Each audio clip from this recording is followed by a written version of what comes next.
Let's start again. Hello, everyone.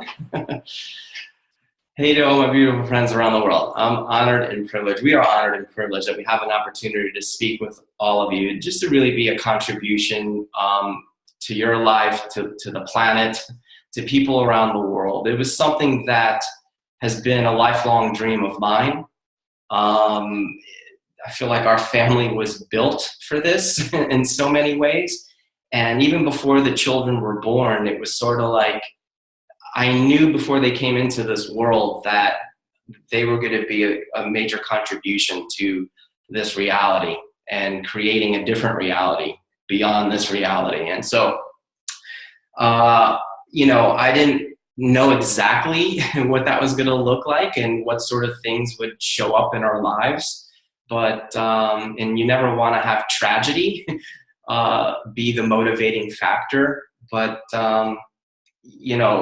we're just honored and privileged that we get to, share the tools that have worked for our family to really pull us out of the drama and trauma that we've been through. So most of you have heard our story on the first telecall and the second telecall. And so this one, I really wanted it to be about the boys and getting to know the boys more and hearing things from their perspective and what it is that they were going through. And if you have children, if you have sons and daughters or grandsons and granddaughters,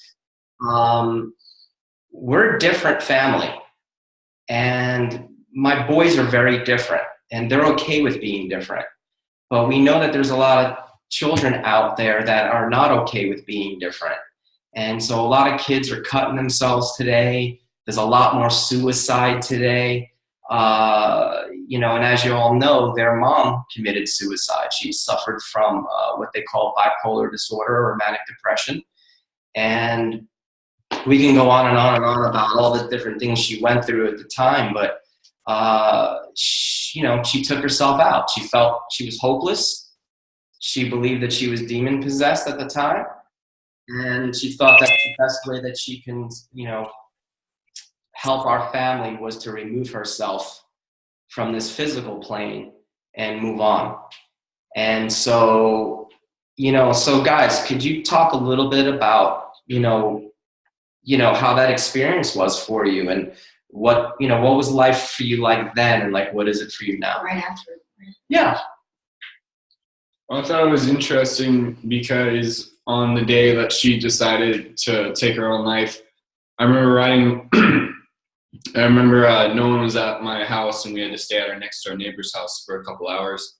And I remember riding around my bike thinking that something was off, because obviously my mom or my dad, they weren't home when they were supposed to be, right when we get home from school and stuff.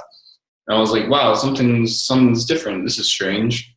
And then I come into the house because my dad comes home. And we have all these people that I've maybe seen once or twice in my life, all these older people. And my dad's sitting on the couch and he's crying.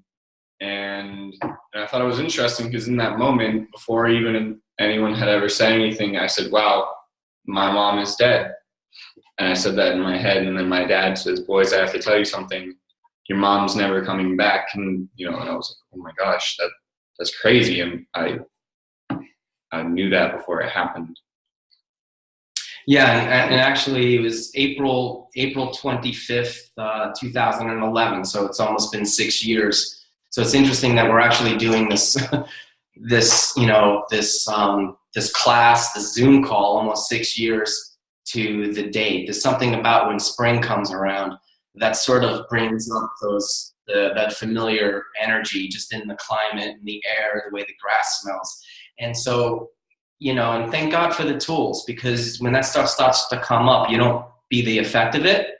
You're aware of it, but you're not at the effect of it. So for you, Vincent, what was it like for you? And, and what do you remember about those times compared to now? When she first passed away? Yeah. It was really interesting. It was something new to me. And I even remember years before, this kid in my neighborhood, he was talking about how his mom passed away from cancer. I remember talking to him and being like, I can't even imagine losing my mom. Like, that would be crazy. And it's just weird to think that like happened. And yeah, it's pretty crazy. But I remember when my dad told us, I was in shock. I didn't cry. I didn't really have like any emotion. I was kind of in shock. And over time, it like hit me. And I cried like many times. But when my dad found access, we started using the tools, and it was really cool. We started to come closer as a family, and it was really like a big bonding experience. That was pretty cool. What do you guys remember about like what you saw in me, like watching from your point of view in the beginning of that time? Like, how do you remember seeing me through your eyes at that time versus the way you see me now? Well, I like Dad. Like at the beginning, after like she passed away, it was kind of like forced emotions. Kind of like I could tell he was like really like sad and deep inside, but he was really well at like acting like he was really happy, and like but he did a great job of raising us and like taking care of the house and doing all that stuff. So my dad was like he's really strong, and he did a great job, I think, directly after she passed away. And we all did, our whole family did a really good job at pushing through. What were like some of the downtimes? Like what were they like for you, like when things weren't as good as they are now? Well, I thought it was interesting because for a long time after she passed, even still today, a little bit sometime, well, especially right after my mom passed, there'd be a lot of times where we were all on edge about things, and we'd all explode over like little things. Did you put the dishes away? No, Dad. I'm sorry. What the fuck did you put the dishes away? Stuff like that. So it's interesting to see now how we can just communicate things a lot more peacefully and a lot better because, we've gotten over it. A lot of people will say, you've done such a magnificent job. I don't know how you did it and all that. And I'm like, it wasn't graceful. There was nothing graceful about the last 5 years. There was a lot of cursing. There was a lot of yelling and screaming. In Access Consciousness, we talk about the distractor imprints of anger, rage, fury, and hate. And I had a lot of that. I was very angry because of the choice that she made. But also at the same time, I also had the awareness that she gave us a different possibility. She created space for us to not have to deal with mental illness over and over and over again. And I don't know if I would have found Access Consciousness had she not passed away, because at the time we were devout Christians. And to do anything outside of the Christian box would mean you're going to hell. And, 10 years prior to that, we had a guru, we were metaphysical teachers, we did yoga, we had our own personal mantras. I mean, as you heard in the earlier calls, the boys running around in diapers, in front of the guru. They thought he was Santa Claus because he had a big long beard, So it's like the children have been exposed to all the different modalities that we've done. And so talk about like, as you guys would go through those different modalities and the different seminars, and then when you finally went to Access, even in the beginning, and I was still pursuing some of those other modalities, what kind of things were you saying to me at the time? Well, I kind of liked all of them, to be honest. When we were going to the guru, I was like, this is so cool. And then we went to, I would go to Sunday school and I'd be like, this is so cool. What was next? The passion test? Passion Best. test. Yeah. Best. Yeah. And then there was another modality, and every time I just thought it was really cool. And then my dad actually, for my 13th birthday, he took me to this one thing called the passion test, and it's very cool. It's very cool. You should check it out. But then one day we went, and it was always at these like big seminars, these huge conference rooms and stuff like that. And then my dad was like, okay, kids, get in the car. We're going to Marietta. We're going to go try out this thing called the bars. And we go into this lady's basement. And I was like, this is strange. But then she said that candy, sweets, salty things were good for your brain. And that's when I was hooked. I was like, oh yes, this is the modality right here, the one that tells me to eat sugar. Oh yeah, that's the good one. But then how long was it? A year later we went and we saw Dane for the first time? About a year and a half. Yeah. What? Well, what's interesting is being a holistic chiropractor, right? They tell you to not eat white flour. They tell you not to eat too much sugar. They tell you, and so growing up, I was always on their ass. Don't eat this, don't eat that, don't eat this, too much sugar, too much Coke. And when I finally got to the access class, I'm like, wait a minute, they're telling these kids, my kids were eating bowls of candy like this. And they'd come home and be like, oh, I feel so sick, But it was interesting because there were so many points of view flying around in my head about why not to continue with access. But I saw how much the kids loved it. And it wasn't just because of the candy. I watched how the bars had this huge effect on their whole body and being. And that was worth going back and seeing what it was all about. And we didn't have the extra money. I mean, access, the classes aren't inexpensive. All the other modalities I did were much, much less expensive, okay? The classes are not inexpensive to attend. But I made a deal with God and the universe, and I'm like, look, if these tools really work, the money will come. And Vincent, I remember Vincent crying and begging me. He's like, please, Dad, please stop doing all those other modalities. We got to go see Dane in Santa Barbara. We got to go see Dane. These tools really work. I love it. And it was right after the Talking to the Entities class with Shannon O'Hara. And, and Vincent has a pretty good capacity with entities, but at the time, I didn't acknowledge it, And when he took Shannon's class, he was only 9 years old. And he's like, Dad, I finally feel like I'm at home. And he cried and he begged me to go to the Choice of Possibilities class, which at the time was called Level 2 and 3. And I'm like, no, I need to finish my certification with the passion test. And he's like, screw that. So to this day, he's like, you see, I told you. So talk about how many, Okay. So I don't really remember any of the guru modalities because I was very little at the time, but I do remember BEST. I remember we traveled to Arizona, Phoenix, Arizona. BEST stands for Bioenergetic Synchronization Technique, and it is a wonderful energy healing technique that's designed to remove the emotions and all that. But for me, from my point of view, 7 BEST treatments equals 1 bars treatment. So, and to me, the bars go way deeper. And I'm saying that not because I'm a bars facilitator, I'm saying that from a patient's perspective, because I literally felt demons and entities leaving my body, like lifetimes and lifetimes and lifetimes. But anyway, go ahead.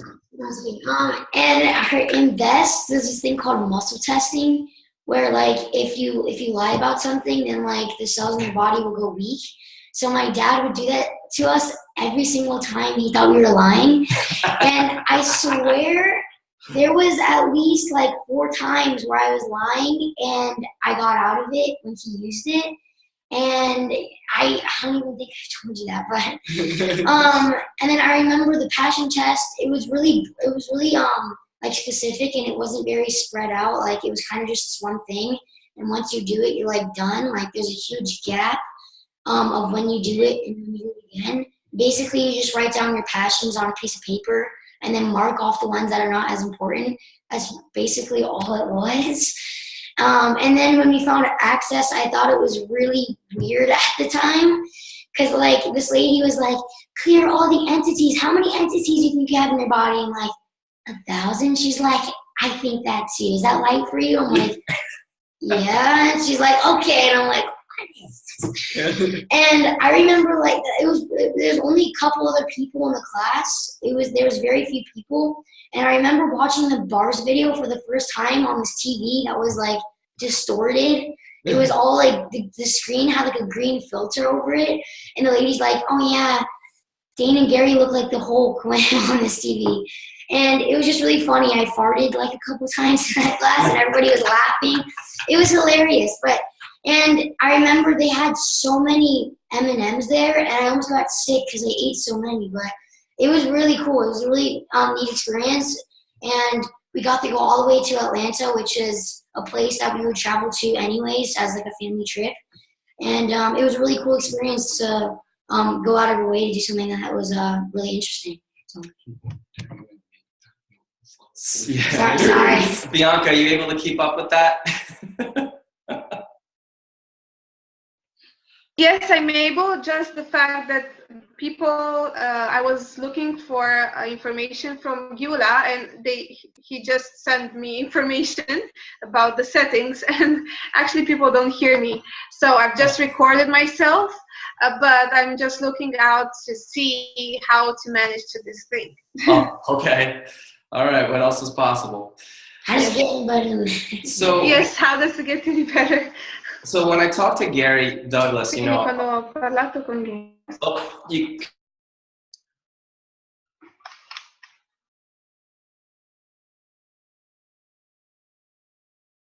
The boys to talk a lot about, what did mom's death create in your world for both of you? No, I got this. I'll go first this time.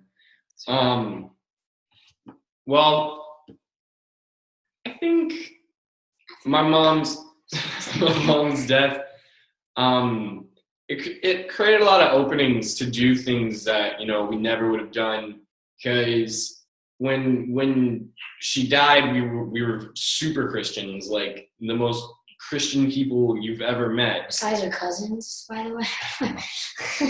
But anyway, we were so devout. We went to church every Sunday. We always prayed at dinner. Every night when we went to bed, we would pray ourselves to sleep. And I think if I wanted to tell my mom, if she was still around today, and I went, hey mom, guess what? I learned how to do this thing where I can make demons come out of my body when they're trying to attack me. I feel like she wouldn't want to be my mom anymore, She'd be very like, what is this? No, we can't do that. That's against Christianity. But, just being able to do a whole bunch of things that we never would have been able to do, I think, is what came out of that.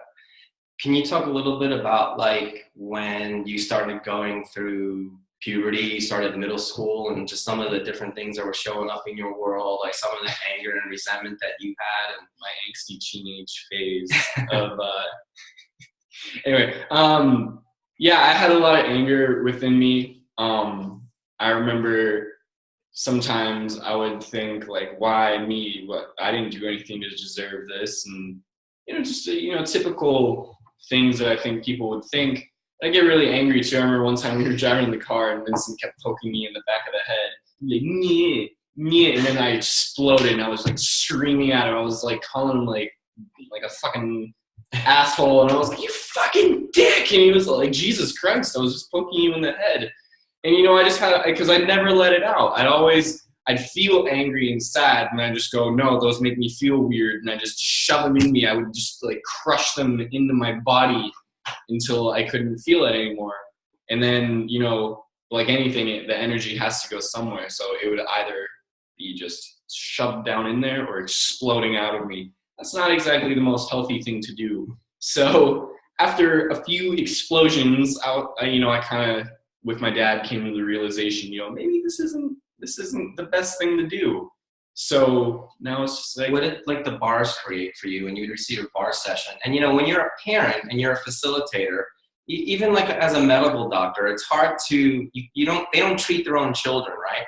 And as a facilitator, it's hard to facilitate your own family. It's very, they suggest for you to refer them to someone else. So there was a little bit of a phase where I actually referred Elijah to Marilyn Bradford.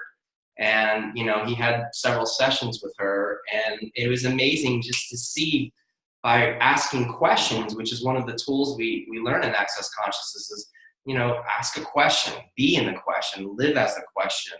And it was like Elijah's world completely shifted. Can you talk a little bit about that?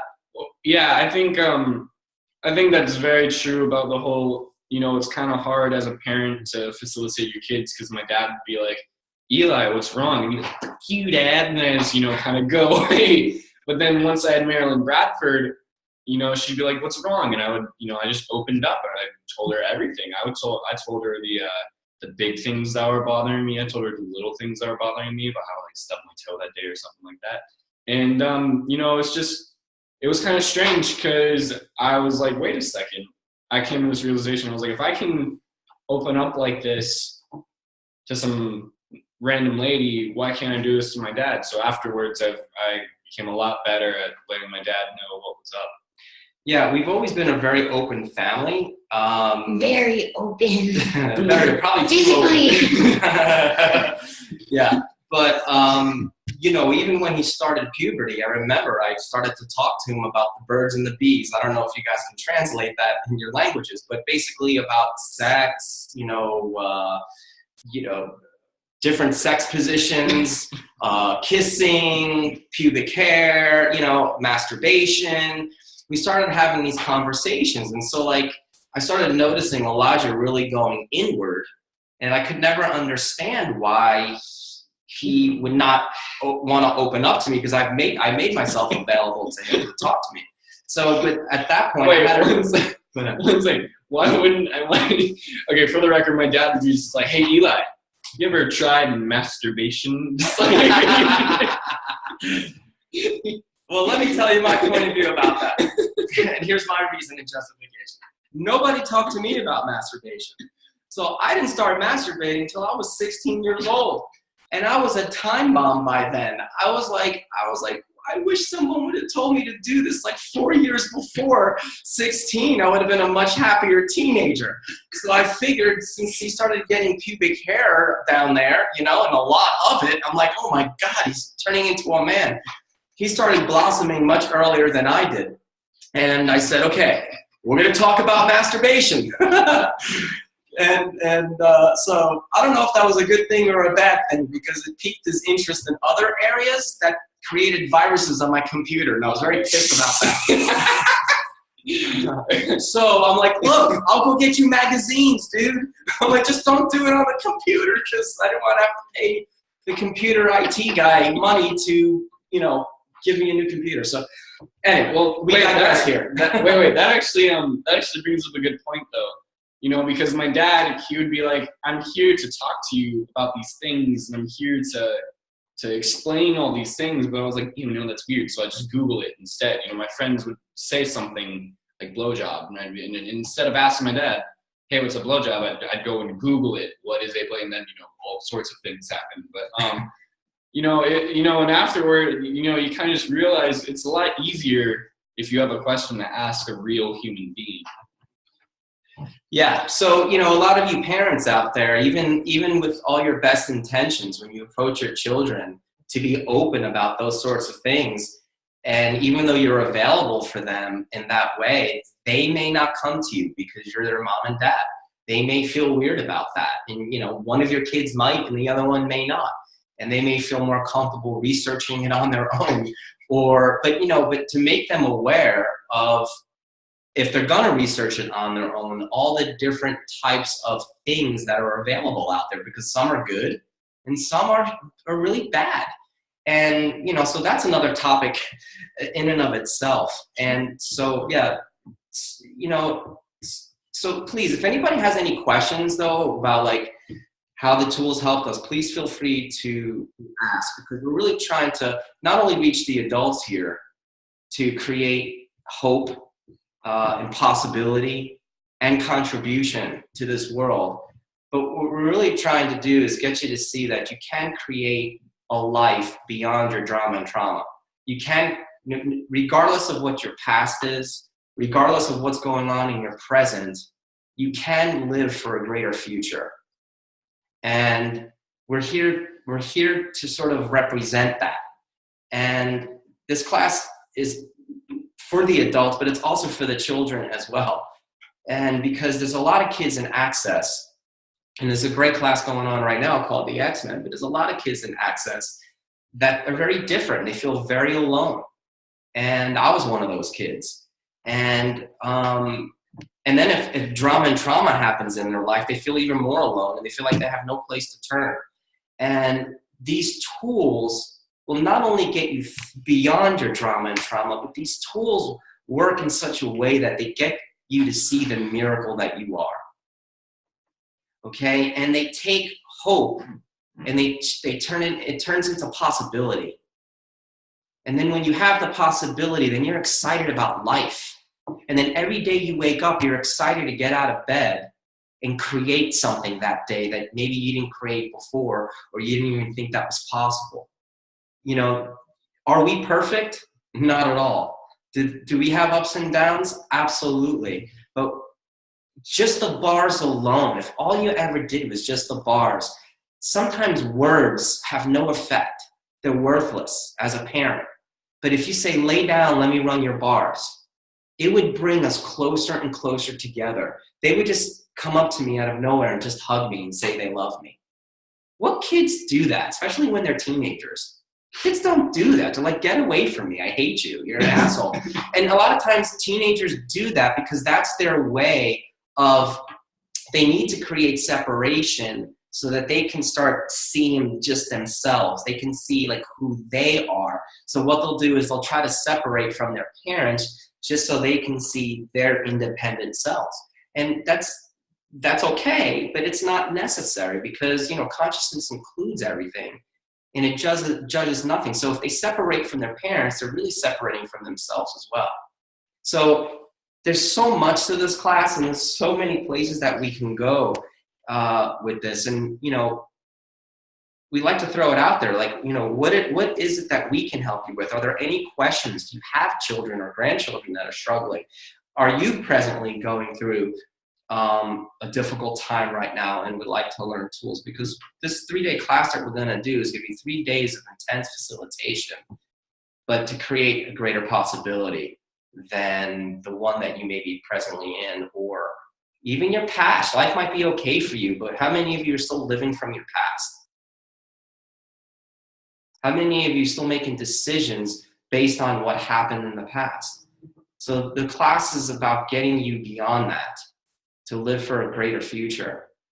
Do you remember like the way that I was and like how I am now? If you had to talk about like what you saw me as then and like where I am now, like what's the difference? Well, I mean, you are an intense guy, like naturally, but there's a lot more anger and like depression. Like you weren't diagnosed with depression, being very depressed and sad. And now that you have Julia and like living in a new house, there's more excitement because there's more like you said, space for more possibilities, and you're just more like happy about your life. And it's really cool to talk to us because like he always talks to us about how excited he is for something, and it's just really cool to see him create all these cool things, like traveling the world and going to these places, and that he's always dreamed about going. And it's just really cool to see his dreams actualized. Yeah, and like, you know, what does that say to your children as far as, we got a pee break here.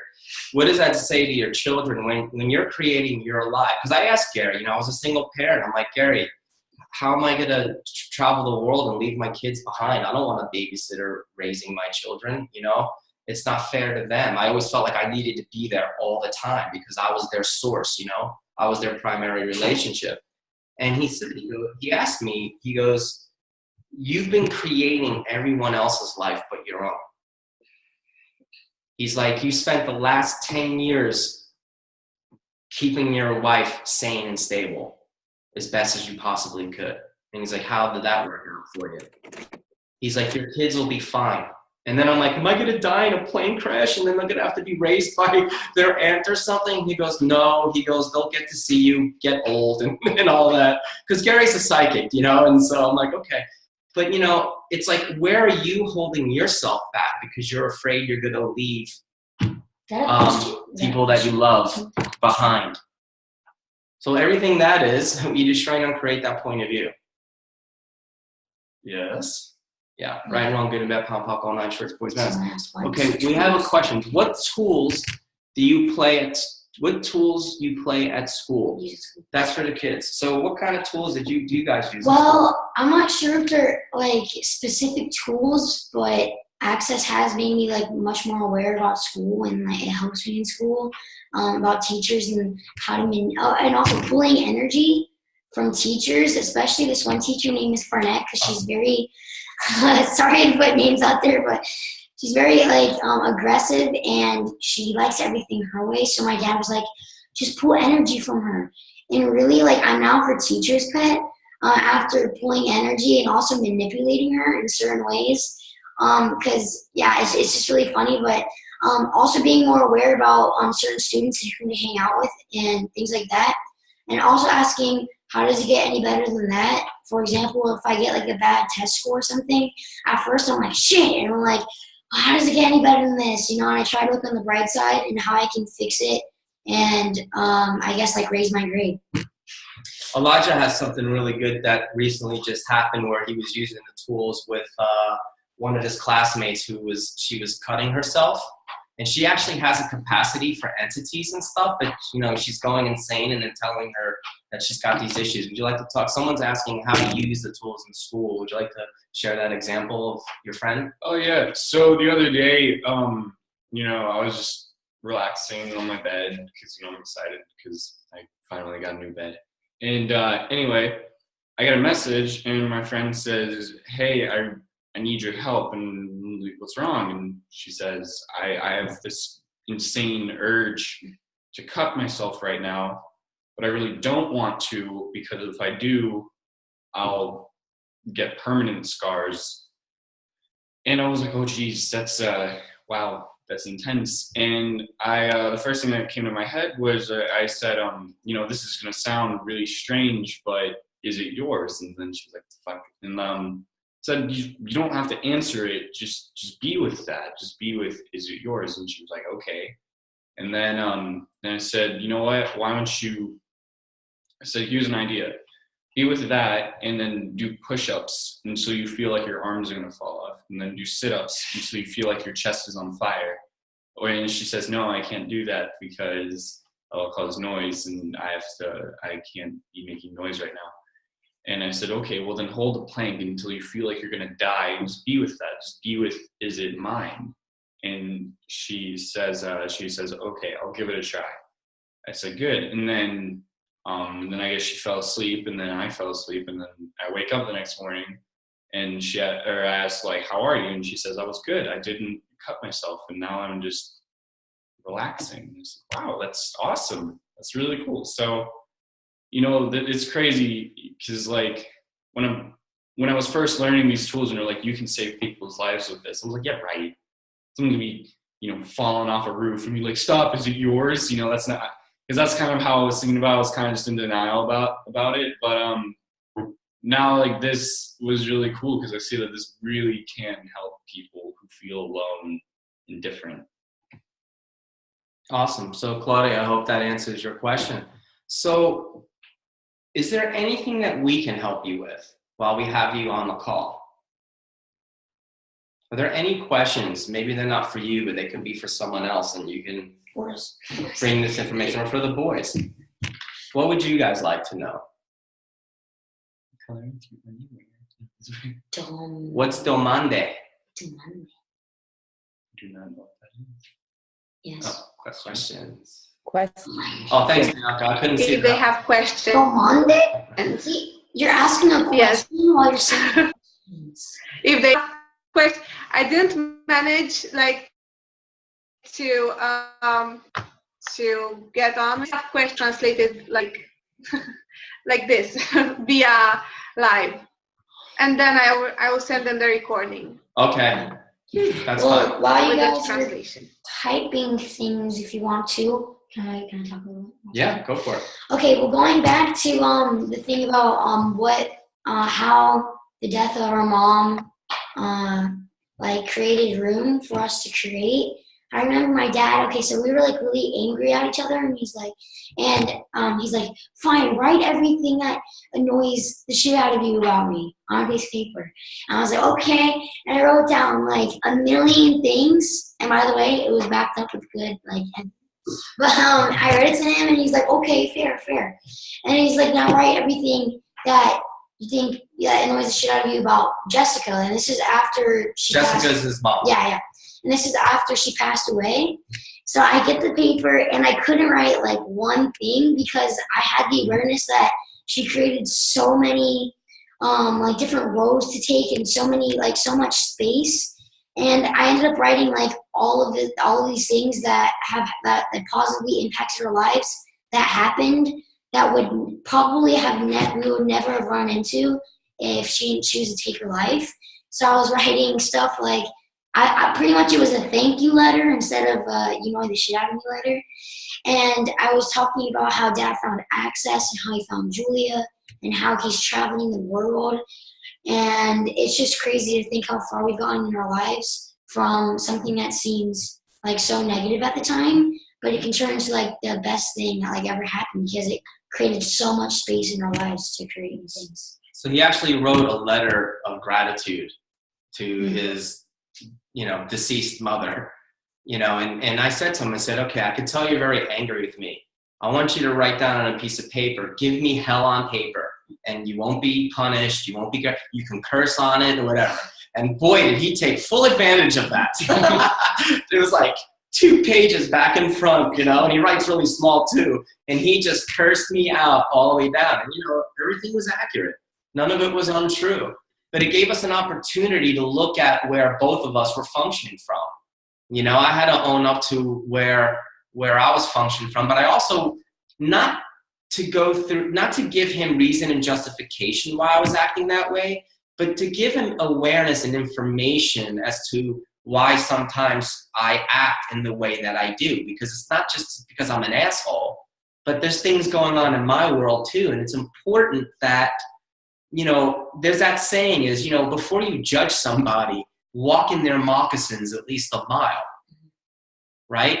And we shouldn't judge anybody at all, right? It should be allowance. But it's like, at least before you judge somebody, walk in their shoes at least a mile.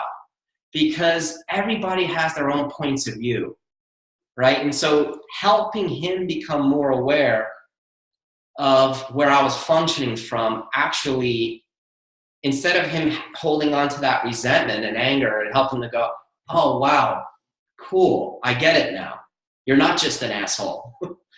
And again, it doesn't make some of the things I did and said right, but at least it gives him the awareness of the space I was functioning from in that particular 10 seconds. But it doesn't mean that's who I am as a whole entire person. And that's what it is for all of us. It's like, we've been everything at different times. But if you're a certain thing in a particular 10 seconds, it doesn't necessarily mean that that's who you are in totality. And so, being an allowance of each other, going through our shit was where the tools really helped us out a lot as well. Can I go back somewhere? Like go off? Yeah. Okay. So going back to. Okay, we're back. We lost you. Are you there?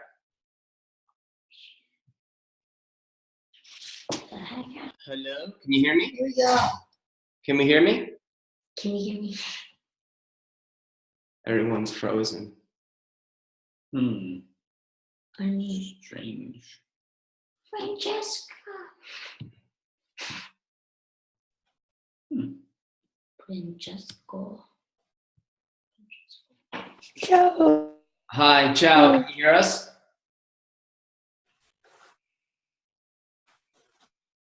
Yes, now? Okay, cool. I'm not sure when we got cut off. Sorry. How long did it? Yes. Hear you? Can you hear me now? Okay. All right, when did we get cut off? I was about to talk. Recently, when you start to speak. When Vincent did it. Yeah. All right, go for it. Yes. Yeah, okay.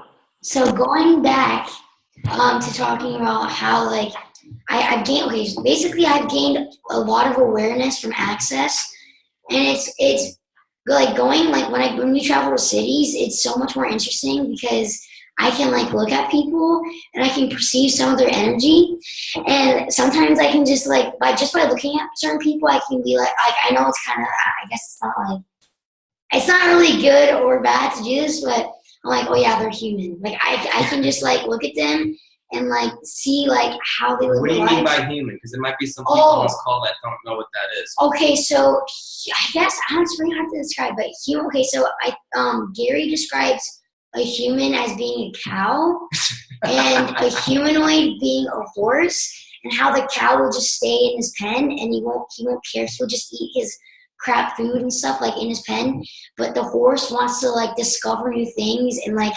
gallop out of the fence and like go beyond what is given to him. So basically, like a humanoid will go deeper with certain things and they'll try to find the greatest possibilities, while a human will just say of what they need.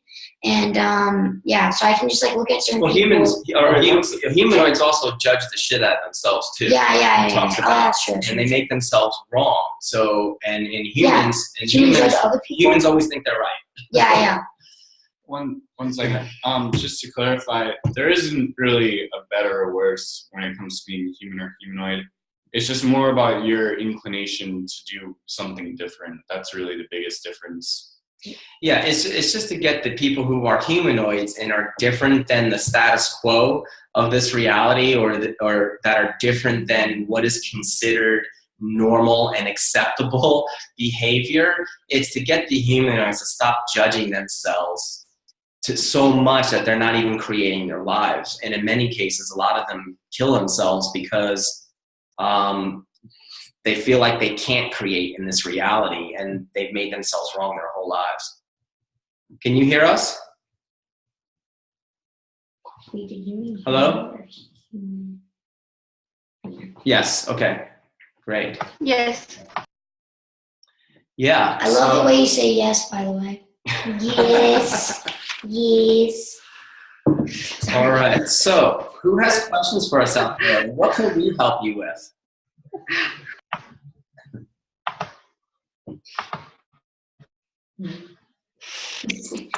Anybody have questions about the class, or anybody have anything that's going on in their world, or kids? Do we have any kids on the phone or on the call? I have a question on the class. Hi, Francesca. I knew she was going to say something. Hi. Hey. I'm more like, I love you, all of you, so much. You know that, and I'm very grateful that I met you, you, Anthony, by your phenomenal kids. I never met the young lady, but the younger, but the other two. And so I'm very curious, and I hope to be able to come to your class in Rome, and what the class will. You're breaking up a little bit on us. Do you Can you hear me? I'm just talking. I can hear you, but I hear you. I don't know if Anthony, Vincent. I heard curious. Okay, And so class. my question was. Yep.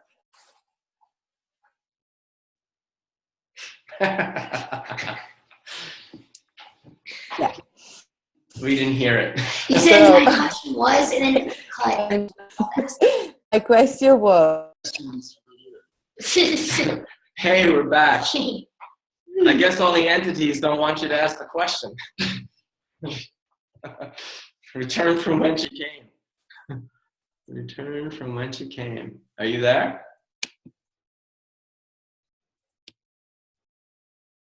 Tell us you. I'm very curious. I am very curious. The class, The class will be.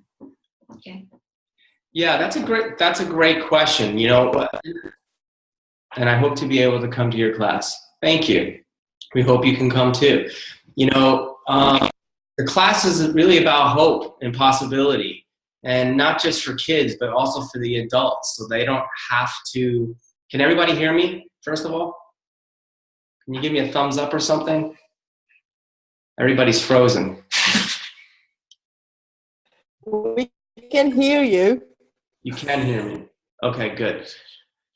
The class is going to be about hope, possibility, facilitating you through and beyond your drama and trauma. It's going to be anywhere from facilitating you to become aware of the miracle that you are, clearing entities. Hopefully people will bring their children and showing the children that they're not alone and they are a gift to the world, no matter how different they are. You know, the people in the class are going to create the class. And, you know, I asked Gary, I'm like, you know, because, well, you got to tell him we're in the middle of a call. We got someone coming to our house. How does it get? Hold on a second. Sure.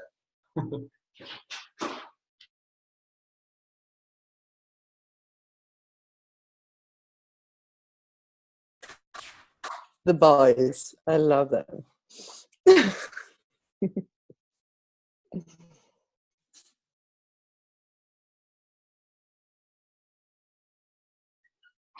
Sorry, we had the security guy come to sell us a security system in our new home.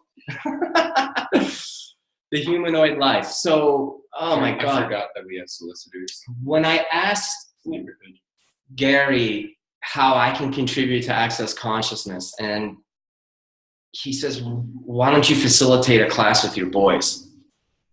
And I'm like, well, all right, well, they gotta, you know, and then people have been asking, well, what are the boys gonna do when they're there? And then Gary's like, he's like, your boys represent hope and a different possibility, even for the adults.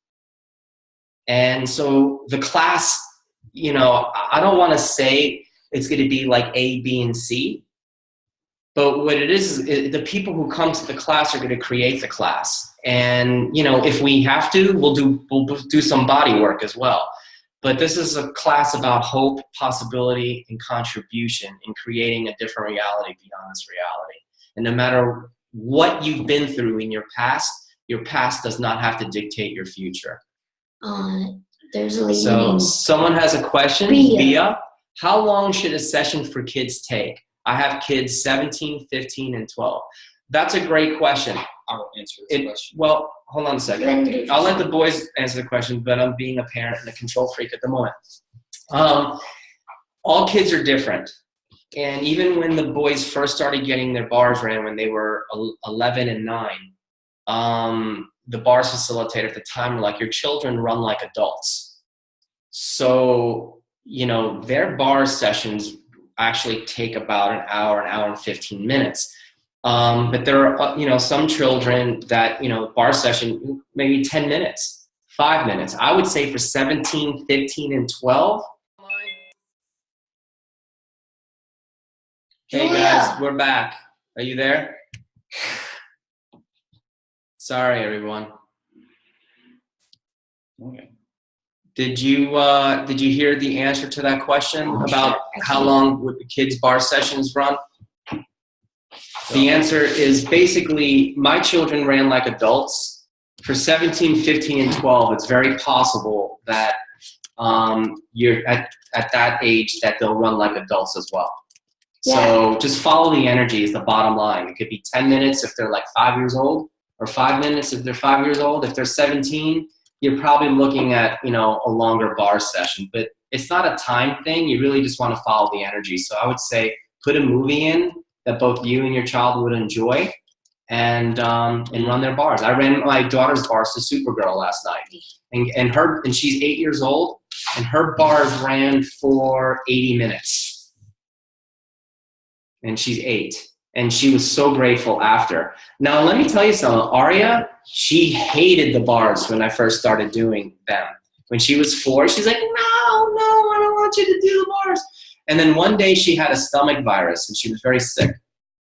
So she was very lethargic, very tired. And I used it as an opportunity to run her bars. And I'm like, Daddy's going to run your bars now. And she was just too tired to resist. So I ran her bars, and she started crossing her eyes. And I'm like, the bars make you feel silly, don't they? And she's like, yeah. And so from that moment on, she's absolutely.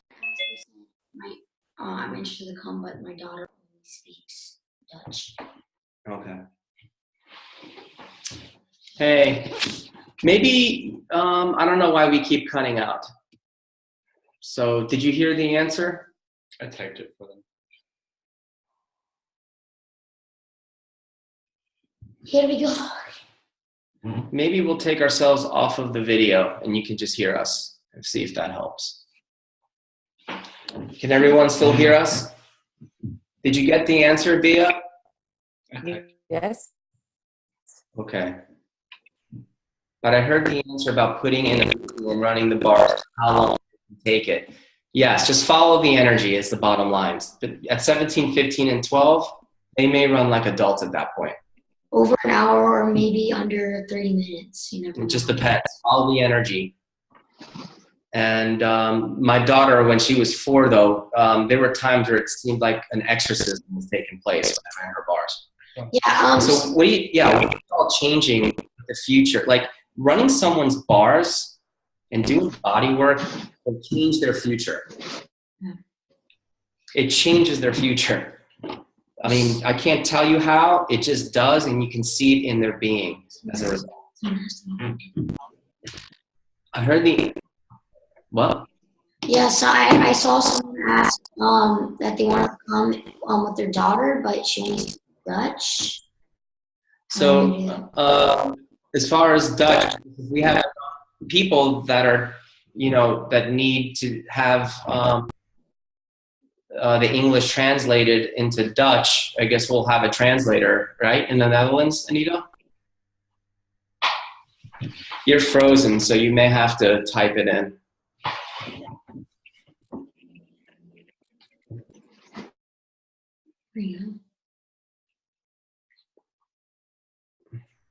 Anita, are you with us?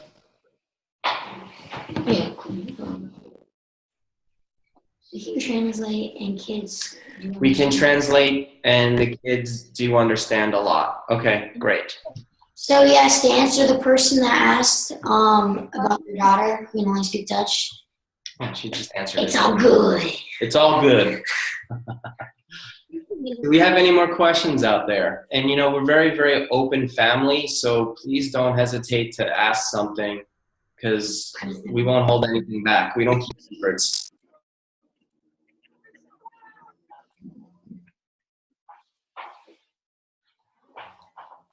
Okay, awesome.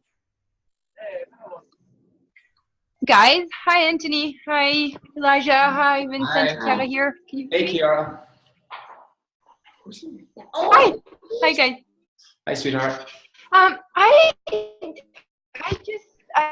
just wanted to ask you about not sugar coating. I recall Gary talking about your family in the latest CF training in Rome, and he was like very touched, and he was very like, wow, hoping to have such a vibrant energy around you guys. And he just talked about the fact that you have never been like sugar coating this like story or in like when I looked at Vincent's video. At a certain point, he was talking about money, and I was like, wow, is he aware? What does he know around money? And I just, I would, if like 3 more minutes of time of talking about the knowledge. Hey, we're back. Can you hear us? Sorry. Oh, yes. I don't know why it keeps cutting out. It sounded like 5 times. So maybe we could do a 1, 2, 3 and get rid of all the entities and stuff that do not want this class to be done and heard with total ease. Can we all do a 1, 2, 3, please? I did. I did. Let's do a 1, 2, 3. Yes. Okay, Yes. 1, 2, 3. 1, 2, 3. 1, 2, 3. Okay. So yeah, Gary talked about how like I don't hold anything back from the children. I don't sugarcoat anything from them. I was brought up with the point of view, don't tell the kids anything that they can't hear, or don't tell the kids exactly what happened because they won't understand and it will scar them for life. I was very angry and resentful of being brought up that way. And so I had the point of view that my kids are people, they're infinite beings, and that I will explain things to them in a way that they can understand at their age, but I will give them all the information that they require because I want them to hear it from me first, not somewhere out on the street. And that was just something that was true for me and expansive. And for 6 months after their mother died, we all slept in the same room. Bed. In the same bed, too. We literally slept, we were like Indians, or Native Americans, I should say. It did keep us warm though, you know, body heat and stuff. And before we went to bed, we all talked about what was going on with ourselves inside. And if they were angry, if they were sad, if they were happy. And we talked about their mom a lot. And sometimes they would say they were mad at their mom. And lots of times they would say they missed their mom. But mostly they always just talked about the good memories, about how we would go hiking as a family, and when we had our dog, and different things. So, and then I remember one day, it was 6 months after she passed away, and he was like, Daddy, can we sleep in our own room now? It was like they were ready to move on. Now, me, I like to suffer a little longer, as Gary says. But my children, and again, going back to your question, Francesca, it's like we can live from the past, or we can live from the present, or we can live for a greater future. And that's what this class is going to be about. It's about living for a greater future. And that's what the boys represent. That's what my daughter represents, because they are living for a greater future. Now, I'm catching up to them. Truly, I'm catching up to them, because a lot of times I still live from the past. But not sugarcoating anything, really, with anyone, whether you're in a relationship or with your children. You tell them in a way that they could understand it, right? But you give them all the information they need, because kids are resilient and they're very, very aware. And I want them to develop their capacities and their gifts and their potencies. I don't want them to struggle the way I struggled when I was a kid at their age. Okay? My kids can stand up in front of 200 people with total ease and talk. Me, my whole body sweats. My whole ass is wet with sweat because I'm so nervous. They don't think twice about it. You know what I mean? So it's like, and Gary, a lot, to bring out my potencies and capacities, he will always wedgie me with my kids. He'll be like, yeah, your kids are out creating you. And then it makes me step up. So your kids are people. They're infinite beings. They just have little bodies. And the worst thing you can ever do for your children, from my point of view, is to keep secrets from them, and to rob them of the space for them to develop their gifts, their talents, and their capacities. As a parent, from my point of view, that's my job. Yes, put food on the table, give them a house, a roof over their head, buy them some clothes. I get that. But what's more important, creating space for them to develop their gifts and talents, or buying them a cell phone? That's my point of view. Now, if you can do both, great. But, you know, having conversations at dinner time instead of being on the computer or on cell phones, that's an opportunity to create together. And I don't want to use the word communication, but having conversations with each other is a lost art in this reality.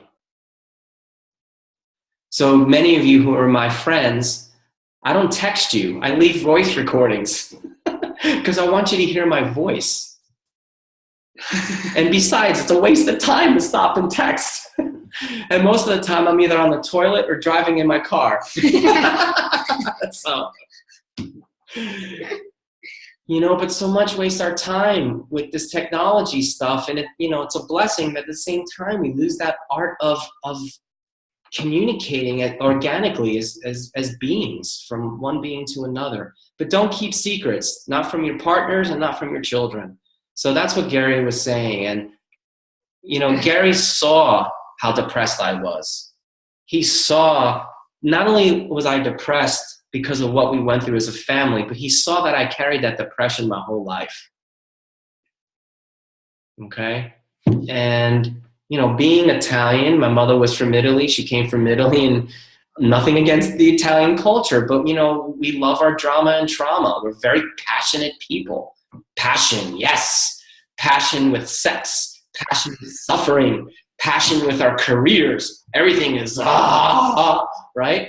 And so, you know, it's wonderful because we're feelers, right? We feel everything. Right? But at the same time, we get stuck in our stories. So it's like, you know, what if none of that was real? And what if joy and happiness and enthusiasm for life was actually what was possible and real? So I'm kind of rambling here. No, that's not for us. Oh, never mind. So do we have any other questions now that we have good connections? I think, thank you for clearing the entities, everybody. It's worked. So yeah, so we'd like to invite you to a greater possibility, to a greater future. We've been through some shit. That's the bottom line. And we're a lot happier now, you know, and we're creating our lives. Is it always perfect? No, but have we learned tools that can help you create a different reality beyond this reality? Yeah. And there's magic in these tools. And I don't mean magic like hocus pocus. I mean magic in that whatever it is that you desire for your life will actualize when you ask the questions and use the tools. Your sex life will improve. Your money will improve. Your dreams will come true. Getting money from sex will? No, it's fine. Are you all with me? Is that Hallelujah? It's 12. Yes. Okay.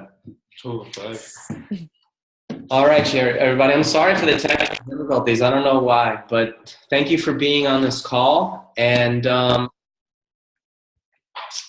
yeah, thank you for being on this call. We love you. We adore you. And we look forward to coming to Europe. We love Europe so much. Mm-hmm. And yeah, sex is absolutely true. And we look forward to coming and creating a different possibility in Rome, Hungary, and the Netherlands. So, all right. We love you guys. Bye. Bye. Ciao. Later. Deuces.